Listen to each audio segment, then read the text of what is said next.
Pacers lose to the Wizards here in Capital One Arena. Their offense really sputtering for long portions of this game. They do get it going late, but why their offense sputtered? Jarace Walker was awesome. Taelon Peter looked good. And why did this game feel different for another reason? We'll break it all down today on the Locked On Pacers podcast.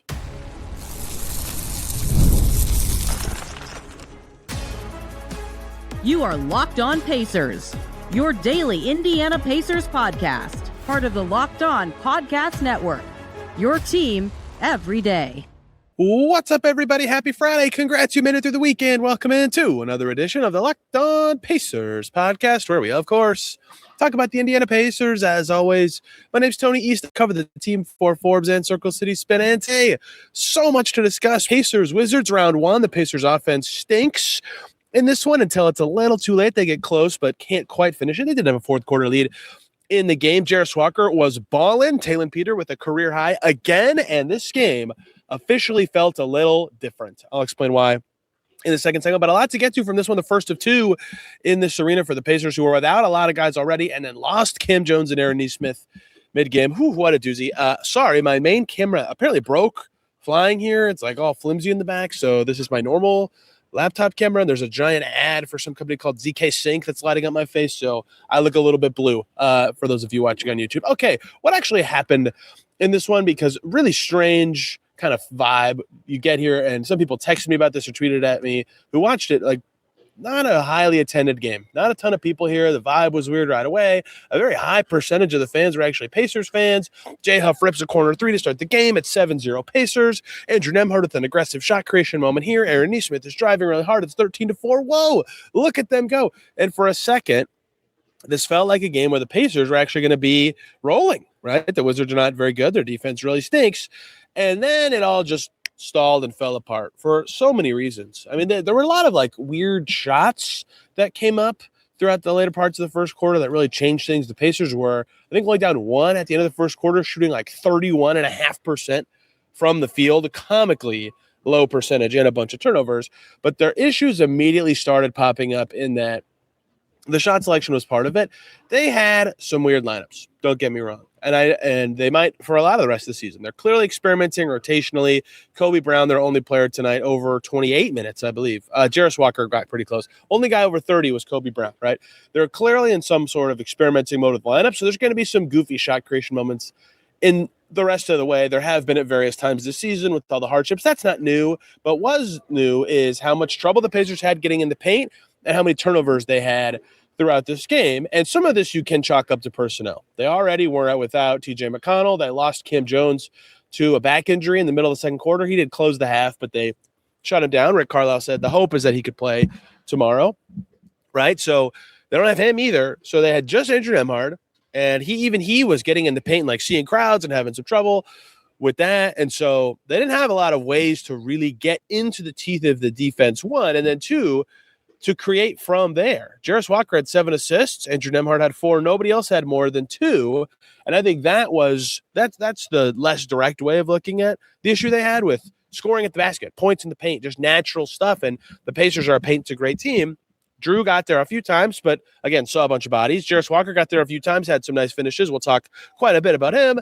Some other guys had some success there, but they could not get there generally. And that was, I think, a big part of their offense stalling is even early when their ball movement felt pretty good, it was just like a couple passes around the perimeter. The Wizards are in rotation from good passing, and the three is kind of open, and they make it. And that's good. That's still offense. But it was once Nembhard kind of stopped early, and the Pacers had 6 turnovers in the first quarter. Many of them were just hideous, by the way. They can make up for that by taking care of the ball, but they couldn't make up for it in that they couldn't get to the rim at all. 30 points in the paint for the Pacers in this game. 30. That is their second lowest total the entire season. They had 28 when they went into Boston and lost just before Christmas. They've had 34 plus in every other game entering tonight. They love the paint. Every team loves the paint, except for the Celtics. You get to the paint, you can score at the rim. That's great. You get to the paint, a defense is freaking out. They're collapsing on you like Andrew Nembhard. Their passes are there. A lot of times that leads to high assist nights, good 3-point shooting nights, good points in the paint nights in general. And that is not highly correlated, but Pacers are in their top 5 games of points in the paint. They're 3-2 in their bottom 7 games of points in the paint, 8, they have 1 win, right? Like it helps, obviously, when you could score easy shots at the basket and create easy shots from the basket. The Pacers could do neither tonight. They couldn't get there and finish. They were dreadful actually scoring at the basket today. Aaron Nesmith did not make a 2. He only played 15 minutes. Jarace Walker was good. We'll get to him. Jay Huff with 2 2s. Ben Shepherd had 3 2s. Andrew Nembhard had a 1. Like, none of their starters were tremendously dominant inside. Taelon Peter off the bench had 0 2s. Cam Jones had 2. Kobe Brown had 2. Micah Potter had 3. So outside of Jarace, the team high and 2-pointers made were Ben Shepherd and Micah Potter with 3 each. A huge struggle for the Pacers getting to the basket, and that really made their whole offense just deflate, right? It's so much harder to get open looks, get guys in rotation when you don't have that part of your offense humming, and they didn't ever in this game. And it's so easy to point to some of the stuff I already said. Well, they didn't have any of their guards, and that's one part of it, is the guys who are naturally their skill, their position is tasked with doing that, are missing. But that also means that the lineups are just like, wait, what's going on? Like, Jarace Walker played very well, but he is initiating. We'll talk about a bunch of other guys who initiated throughout the game. It's really hard to be precise and have pinpoint offense when that is going on, and the Pacers could not get anywhere toward the rim for a lot of this game. So their shot quality was very poor. They weren't able to score very much. I think at halftime they had 11 turnovers and 8 shots in the restricted area. I don't know what that finished as ratio-wise, but their turnovers were crazy. And that's the other part of this, is the turnovers. I don't know why I don't think that sentence I just said made any sense. But turnovers, let's talk about that. 23 for the Pacers. That's a lot. That's way too many. It's so hard to win when you have 23 turnovers. This is also a symptom of what I already talked about with the point guards being out. They just had Nembhard. With the guys who are playing point guard typically don't, and you're thrust into a bigger role. So not only are you asked to create, you're asked to like throw away more passes or try to get guys open. And look at that, Jarace Walker's doing it with flair and like hitting guys behind the back, but nobody else was really able to meet that challenge that the Pacers had. And a lot of their turnovers were just hideous. Just like, oh, my teammate's open in the corner, off target pass. Oh, we're in transition, can't hit the open man. Oh, I'm in the paint, I should hit it to a teammate. Passing lane collapse, turnover. It was just hideous. And they all led to easy Wizards baskets, right? That's when they can be really damaging. 30 points off of turnovers for the Wizards, only 14 for the Pacers today. That obviously you can predict what that means. The fast break point battle was what it looked like in this game. The Wizards got to 20 fast break points. The Pacers did their thing in the transition part of the game, but off of turnover specifically, the Wizards scored a bajillion more points. And those two things were really what made this game what it was, because the Pacers defended okay, I thought. I mean, look, you can talk about who was available and who closed the game for Washington if you want, and you could talk about the same thing for the Pacers. The Pacers defended okay. The Wizards only scored over 30 in one quarter. The Pacers only scored over 30, though, in one quarter. And the Wizards had just a few more successes along the way because the Pacers' offense really sputtered in this game for both who was available reasons, who they lost mid-game reasons, and then, of course, the turnovers and the inability to get in the paint. And yet, in a kind of game of run situation, they did take the lead in the fourth. They had moments where things were looking good. Micah Potter, look at that. Taelon Peter can't miss. Like, some things did click for the Pacers in this game. Like, if they could have sustained that, they could have won this one. Like, perhaps if they watch the film and find some solutions tomorrow's game, they could look like a bus on offense as they did in this building last year.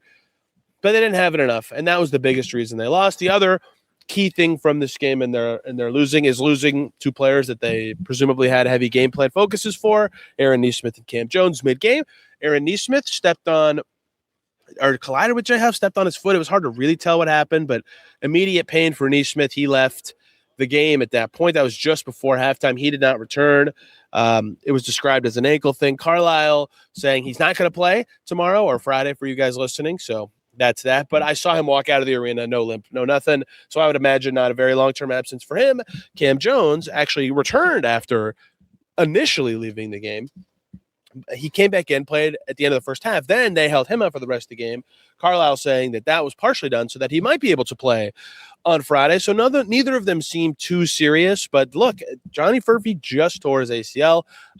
People were asking me like crazy when they played the Knicks, why Nesmith and Potter came back in the game. And I said, I don't know. I don't have a good answer. Right? They won that game. They played well. But tonight is what they should do to me with injuries the rest of the season. If there's any in-game nick or anything like that, they're done. It's over. Like, what's the point? After Furphy, I just think that is how this should go, and that is the latest on that. And that is the big picture why the Pacers lost. Let's narrow in a bit, though.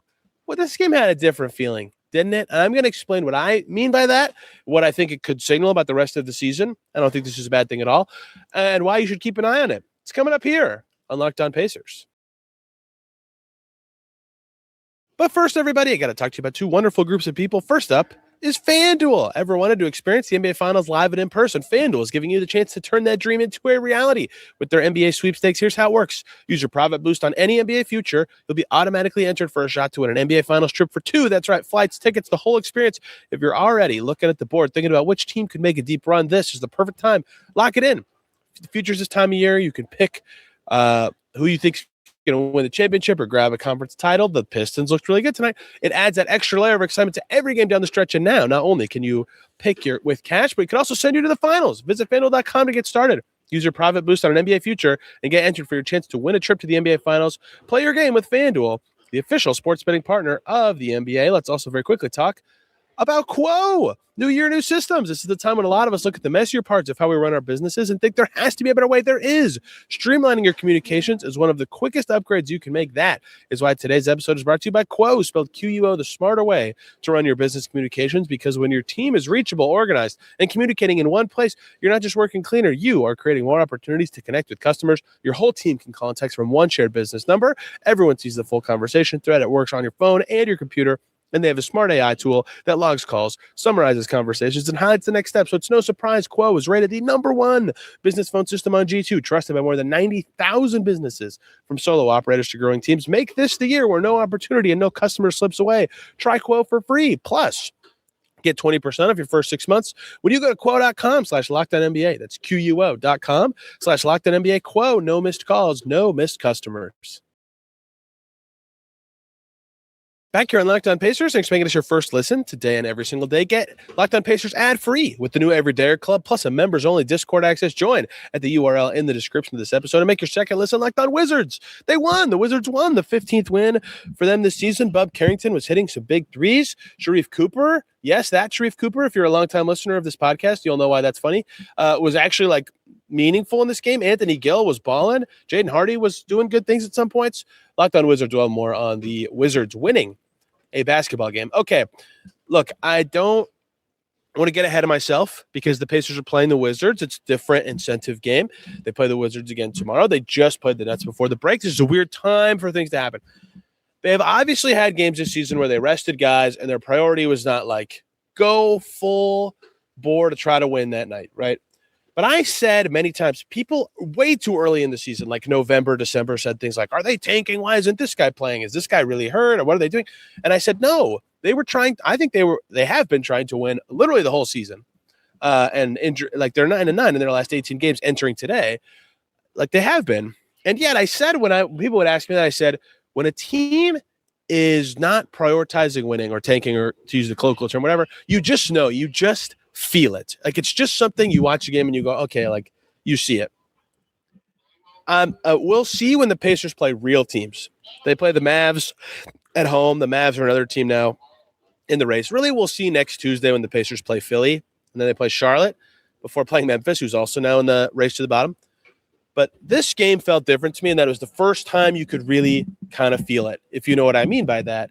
And that's not a bad thing. There are valid reasons, even for a team like the Pelicans. Every time I talk about the Pelicans, or I'm talking about the inverse standings, if you listen every day, you'll know that I use this line. I say, well, they have no incentive to not try, right? They don't have their first-round pick. They might go for it. But you have to think, if you're the Pelicans, there's two things here. You don't have the pick no matter what. If you're really good or really bad, it doesn't matter. You don't have to pick either way.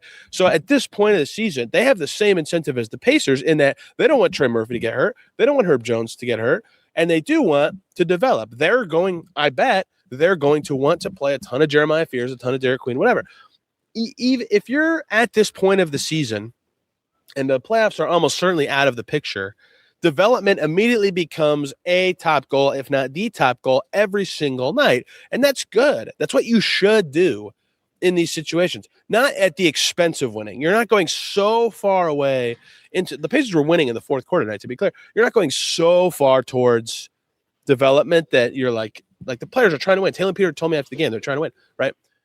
They are, but there's going to be a shift. And I think in this game, so granted, some of this was lineup related, but you could feel it a little bit differently.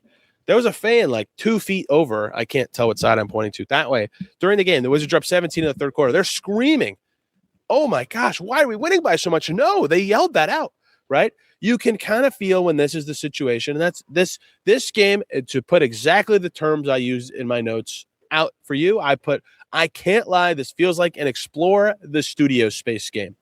A lot of players were given a lot of freedom to do a lot of things that you don't typically see. Let's talk about some of those. For example, Kobe Brown playing with real starters. He was on the floor with Neesmith and Nembhard and Huff, etc. That alone is already a new thing for him. He took the ball across the timeline in the first quarter, drove to the right, a one-pass possession for a J-Huff three. That was the whole possession. Kobe Brown takes it across. Kobe Brown drives. Kobe Brown passes. J-Huff takes, and I believe misses a three. And I was like, oh, that's interesting. That's new. That's new person has to create, new result of the play, new emphasis on what to do on that trip, right?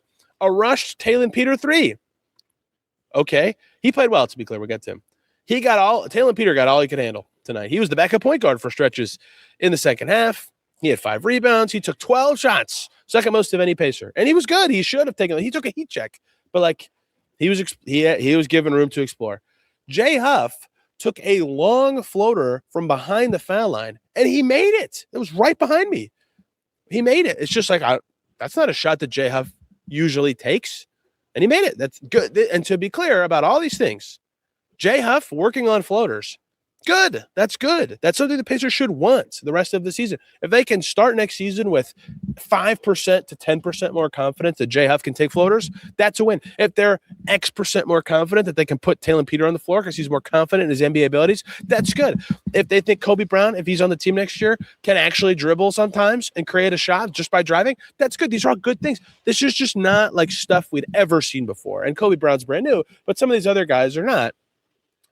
Injuries were a factor, but you look up at one point, the lineup is Jarace Walker, Kobe Brown, Ethan Thompson, Taelon Peter, Micah Potter. Like, not a lot to learn from that. You're trying to learn from that, but there's not a lot to learn from that. Point Jarace's thing, and Point Jarace is fine. That should have been the backup point, him and Taelon in the second half, given the cards the Pacers had, but he was working it. But that's what they could do. And then Ethan Thompson is initiating. And he had a turnover in the paint that was just kind of yucky. He didn't play particularly well tonight. They were just kind of trying stuff, and that is fine. That's fine. But I think you're going to see more of that in not every game maybe, but more often this season for the Pacers. Let these guys get these kind of chances because that's good in their situation. Even if like Siakam's not going to play tomorrow, Rick said Carlisle said before the game, right? Even when Siakam is back, don't you want to find out that stuff if you're the Pacers? Can Taelon Peter actually help in a lineup with Pascal Siakam? Can Kobe Brown driving to the rim work around the best players? Can any of this stuff be repeatable or matter for next season? Is Jay Huff floater in space going to be open next year? Right? They didn't play Andrew Nembhard in the fourth quarter. There were just so many signs that they were focused on development and getting guys reps in bigger moments of a tight game. Right? And that's fine. That is fine. They are 15-41. But it obviously hits a little different after the fine, given the Pacers situation, who their opponent was. So I have to follow through on my thought from earlier this season, because I said when people would ask me, no, I don't think they're doing that yet, but I think you can feel it when they are. It's a thing that you just know and see and sense. And I think tonight, for the first time, I really sensed it. Does that mean it's going to happen, like I said, every game? No, it's not. But there was just a lot of stuff like that. And I think you'll see more of that. So a ton of minutes for guys who don't play a ton, and they overlapped with each other a lot, guys playing in different roles, and some of that was in-game injury related. Andrew Nembhard plays the second fewest minutes of any starter, and he probably would have played even less if Cam Jones didn't get hurt, right? That all might still happen more times. But that is where the Pacers are, and that is what their season is, and that is why this game felt different to me. And I wonder what we'll see tomorrow, who will play, who won't, right? After Aaron got hurt, there's no reason to play him in a back-to-back, for example. Is Drew going to play? If Cam Jones is back, do they not play Andrew Nembhard after he played in this one? Who knows? There's a lot of factors to this, but this one felt different, and the result was a Wizards win. Okay, lots of stuff still to get to. Point Jarace. We've talked about Jarace Walker's game, Taelon Peters' game, some thoughts I have about fan frustrations, and many more things coming up here on Locked On Pacers. But first, everybody, let's talk about 5-Hour Energy. Welcome to the 5-Hour Energy Flavor Draft, looking at every aspect of the draft to let you know which tasty flavors are the best and which just might be sleepers. The board is set. The flavors are ready. The only one is going to take the top spot. 5-Hour Energy has a ton of flavors, though. That could be the one. They have something for everybody. They have 5-Hour Energy shots to give you a boost with 0 sugar. They have a lot of upcoming flavor innovations planned. Something that I like, the cherry sounds delicious. Bold cherry candy style flavor, sweet with a little light tart. That red fruit profile that you love, bright, punchy taste, smooth and easy to recognize, clean, tangy finish, and so many more that you can go see. Find your favorites and your favorite flavor of 5-Hour Energy shots available online or at 5hourenergy.com or even also on Amazon. We are back here on Locked On Pacers. Thanks for making us your first listen today and every single day. Your second listen has to be Locked On Pistons. No All-Star Jalen Duren, no Isaiah Stewart. They go to the Garden. They beat the Knicks. That will be one of the 5 games from this regular season that I remember as like, okay, that game has this season implications, long-term implications. The Pistons are here. They have the best record in the league already. They're legit. They're very good. They can win without their dudes. Their identity is awesome. Kuka Hill will have more. Spurs Thunder falls in that category. OKC beating the Rockets on opening night with half their team missing falls in that category. For me, like, there's just some seminal games where it's like, oh, that is a league shifter. Like, that sends a message to everybody, and I think this was one of them. Okay, let's do notebook stuff, but tied in with that is the 2 guys who either exceeded expectations the most or did the most things in this game that deserve airtime and would have been the second segment after many other games this season. One was Jarace Walker. Spectacular. Absolutely spectacular. This is what the biggest Jarace Walker fans have believed is possible from him, and it's not reasonable to expect this level of production from him every night, but as he has progressed this season, many of you who listen all the time will know the thing I talk about a lot as the next step for him is making 2s. The 3s have come back, although they didn't in this game. He was 1 for 6 from deep, 1 for 7, I can't remember, 1 for 7. And it wasn't there, and he still found ways to be productive by attacking when no one else could. 10 free throw attempts. Him and Jay have had 18 of the Pacers' 27 free throw attempts. 5 made 2s, which for him is a significant number. Like, he did very well getting to the cup and being threatening there. And that's all great. 21 points. Jarace has had not several, but more recently successful scoring games, right? That's good. That's something you want to see as the Pacers, and in varied ways with the rim pressure, with the floater specifically. I think that's where a lot of his 2s came from, being able to draw contact. That was all very good. That's all great stuff from Jarace Walker. Oh, by the way, in a 21-point game, he had a career-high 14 rebounds. He said after the game, like, when I asked him originally, so to be clear, he mentioned that rebounding's a focus. He did a good job with it. He said, like, oh, a couple lucky bounces my way. Like, that's true. That's true of every career night on the glass. As the ball bounces right a few times. He was actually going to get him. He was feasting. Good rebounding game. That's another thing that at his size, and that's something the Pacers always have talked about when they talk about him playing with force and things of that nature, is that hit the glass. And he did that. 14. Excellent night on the glass. And that alone, 21 and 14, that'd be a good game. Mix in after career high in rebounds, tying his career high in assists. Great passing night. He was the backup point guard at times, actually taking screens and reading the game, seeing what's available to him. This stuff will matter next season. Jarace Walker being better at all the things that he was asked to do tonight will matter next season. I have a feeling he's going to get all he can handle down the stretch. And there might be some ugly games. In fact, there were ugly moments in this game. He had 5 turnovers and 4 fouls. Certainly, but he was awesome at so many things, and you knew he was feeling it with the reads. He had 2 behind-the-back passes, one to a corner three-point shooter and one to Micah Potter on a roll in the pick and roll. He was really feeling the flare. He was moving the ball. He was making shots. He was making free throws. Awesome Jarace Walker game. And if he keeps doing this down the stretch, he's going to be like, yo, you got to play that guy next year. That should be his goal. That no one spends any time in the summer discussing, should he play? Should Ben Shepherd play? Should Quentin Jackson play? What about this new kid they just drafted? No, instead, if he has a successful last third of the season, his hope would be the conversation is, Jarace Walker's in the rotation. How do we make that happen? What needs to fold around him to make that the case? And this kind of night will make that happen more often. He was excellent in this game. He had a tip left that was awesome. At one point, he was playing so well, he came out of the game for Shep, and I actually laughed. Like, is he playing too well? That's not a real thing. Okay. Taelon Peter was also very good. A lot of this was just like drilling shots. He looked so confident. He made a 3 in transition that was beautiful. 2 assists, 5 rebounds, 16 points. The reason this is noteworthy, one, is that making shots is good. Taelon Peter has made 3s in the G League. He's felt okay in the G to me. I always feel like there's just like a little bit missing, but when he's this hot, he looks great. He took a heat check 3, and I was like, yep, Taelon Peter should be taking a heat check 3.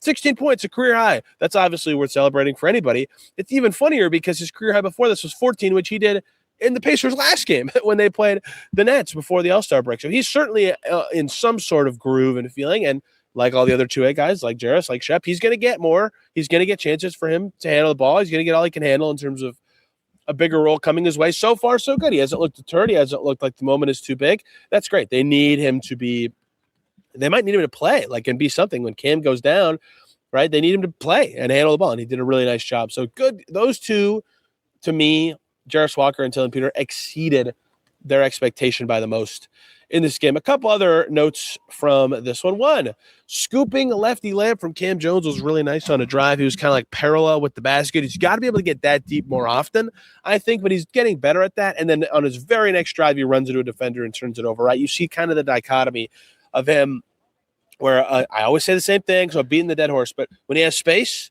in front of him, he knows how to take it. He knows how to get a shot out of it. When he doesn't, he has to force it. It's not as pretty. I think they're trying to work in his ability to attack from starting on the left side of the floor. It feels like every touch he gets is over there because he's left-handed. He's got to work on the right hand and all that kind of thing. So interesting game for him to see all that. Jay Huff versus Anthony Gill was like a hilarious battle. 2 UVA guys, and they were both getting post touches, going at each other, like a hilarious amount of both of them in a good way because they both played well. Jay Huff, 8 free throw attempts. He had 15 points on 8 shots and 8 rebounds, 3 blocks. 2 of them came on like in 3 possessions, stuffing guys at the rim. One was in transition. Really tidy Jay Huff defensive game. Their defense was leading to offense in that third quarter. That was one of their better offensive stretches was the second half of the third quarter as they surged back into the game and were able to take the lead in the fourth. And then, of course, he had the long floater. But Anthony Gill on the other end gave him all he could handle. Anthony Gill was taking floaters, making shots around the basket. The other UVA vet was 6 of 9 for 13 points. He led the Wizards and made shots. Anthony Gill, the veteran. So those two going at it was a delight because you don't expect Anthony Gill versus Jay Huff, 1, to be a thing, and 2, to actually like feature a ton of successful plays. But it did. There was a lot of successful plays from both of those guys in this game. Game from Kobe Brown efficiency-wise. I think he started 2 for 3. It felt okay. He finishes 4 for 10, 2 for 6 on 2s. 8 rebounds is good. I think so far he's proven that rebounding is going to be his thing, and then his game's going to have to build out from there. But he had some ugly misses in this game, airmailed a 3. Shooting efficiency will be obviously massive to look at with him. Jaden Hardy was giving the Pacers problems. That was another thing. As much as the Pacers couldn't get in the paint, a few Wizards players could, like very consistently. Hardy was one of them. He took 7 twos. The other one was, of course, Sharife Cooper. I bring this up because I'm going to have to do a draft eval soon. And for those of you who've been listening to Locked On Pacers for a very long time, you will know that I thought Sharife Cooper was going to be a stud. I thought he was going to be so good. That was the Chris Duarte draft for the Pacers. They did not pick Sharife Cooper. He went in the second round. His career has not been much of anything. He was halfway decent in this game. I believed so hard in him, and there's been a lot with his career that goes beyond basketball, I think. But something that I learned from that and the draft in general and the Pacers picking Aaron Holiday and all sorts of things, almost always, if they're my height, don't pick him very high. There's a limit to that. Cooper is a little taller than me. Last thing, I typed this in all caps because it was driving me crazy. Look, Jarace played well. Taelon Peter played very well. And people were, like, annoyed when the Pacers took the lead in the fourth quarter after Taelon Peter hit a heat check 3. I'm like, if you're mad about Jarace Walker balling and Taelon Peter making 3 threes in like 5 minutes, you should not watch the rest of the games this season. You shouldn't watch. I don't mean that to like tell you what to do, but if you're going to be miserable when that happens, someone is going to do that every game. Someone is going to be good for the Pacers in every game. Sometimes it's going to be their good players who are playing in the games. Sometimes it's going to be their development guys doing what Taelon Peter just did. Ethan Thompson's going to go off. I've seen him play in the G League. He's going to have a game when he goes off. It's going to happen, right? It's going to happen. If it makes you mad because you want to see the Pacers lose when that happens, you should not be watching the games because you will be upset. You will be upset. The Pacers are going to win more games this season. It's going to happen. Stop it. Stop saying that. Just like enjoy what's happening and believe what you think the Pacers should do with their games and how they should manage their roster. That's fine. I'm not telling you how to think, but like you can't be this mad when the guys that should be getting more minutes as the Pacers shift to development have these kind of games. Anyway, I soapbox a lot recently. I'm so sorry. You can find me on social media at Tony R. East and this podcast at Locked On Pacers. We'll be back tomorrow, probably from this exact same seat in this exact same spot in this exact same arena, talking about another Pacers-Wizards game, albeit for a little bit less time on the weekend, and then we'll get to Pacers-Mavs on Sunday. So lots of fun stuff coming here on Locked On Pacers. Thank you all so much for listening. We will see you very soon.